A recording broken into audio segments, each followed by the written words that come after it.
Seconde partie, le rayon de coffre, partie 2. Donc parmi ce qui est proposé ici, on voit en fait cette pièce rouge qui bouge en rotation autour de A, cette pièce bleue qui bouge en rotation autour de B, la pivot glissant qui est entre C et B qui va avoir une longueur qui varie. Conclusion, ce qui est variable, c'est l'angle bêta, l'angle alpha, et puis cette distance lambda de t. Donc ces trois variables, ces trois grandeurs sont variables, et ces trois-là sont constantes. Ensuite, on va représenter les représentations planes. Donc, ce que je vais faire, c'est que je vais les représenter directement ici. Là, ici, j'ai un angle qui est bêta, avec x2 et y2. Et puis, on a le z0 qui est égal à z2 qui est ici, et l'angle bêta.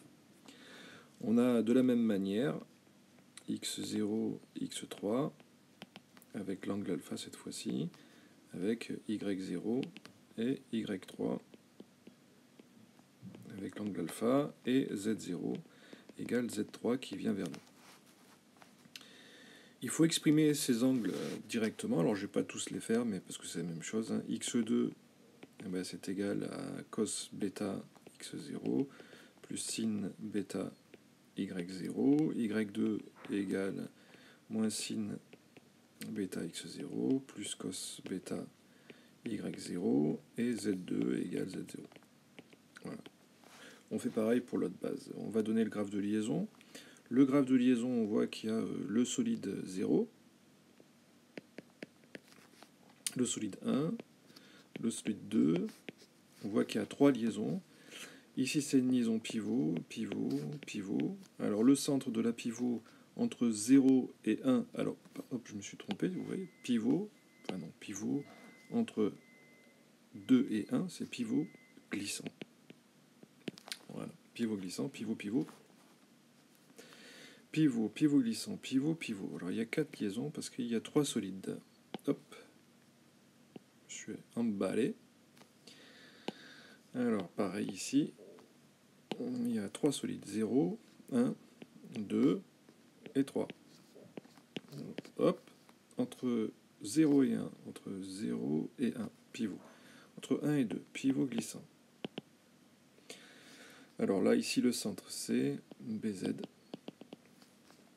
Ici, c'est d'axe CB. Entre deux pivots, alors, le 2 et le 3, c'est pivot CZ. Et le 3 et 0, pivot AZ. Voilà. Le nombre cyclomatique mu égale 1. Écrire la fermeture vectorielle. Bon, ça va être simplement AB qui est égal à BC plus CA. On aurait pu écrire AB plus BC plus CA égale 0. Alors qu'est-ce que j'ai marqué là? Non, CB. Voilà. Alors, on nous donne AB qui est égal à ABC moins HY. BC moins lambda x2. Ensuite, CB. Non, pardon. Alors j'écris BC. BC moins lambda x2. Et ensuite, non, je suis bête. Je fais n'importe quoi. Alors je reprends. C'est n'importe quoi ce que je fais. La chaîne vectorielle AB égale AC plus CB. Donc AB, je reprends, moins H, Y0.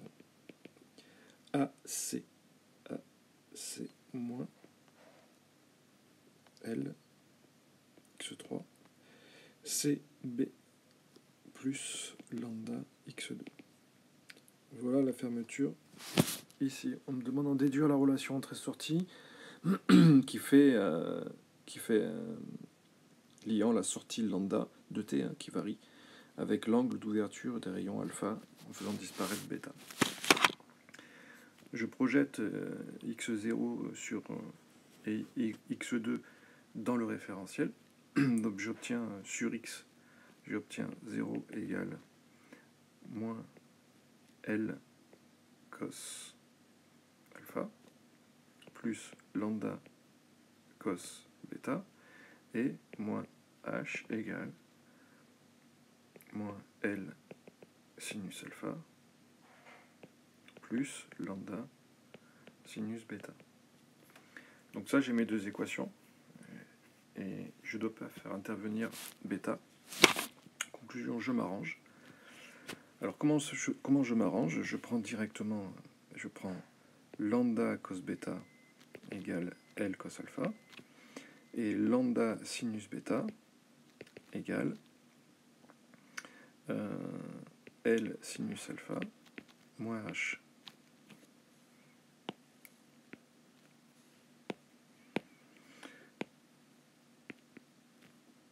J'élève au carré et j'additionne. Ça me fait que lambda carré égale L au carré cos carré alpha plus L sinus alpha moins H le tout au carré.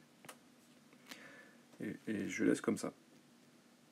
J'ai du lambda, donc lambda égale racine de tout ça.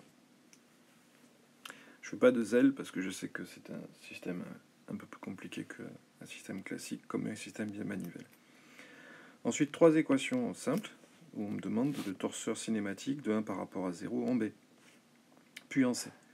Alors je regarde le torseur cinématique de 1 par rapport à 0. Alors 1 par rapport à 0 en B. B, il est au centre de la liaison entre 1 et 0. Ça tombe bien. Le torseur cinématique de 1 par rapport à 0, c'est d'abord la vitesse de rotation de 1 par rapport à 0.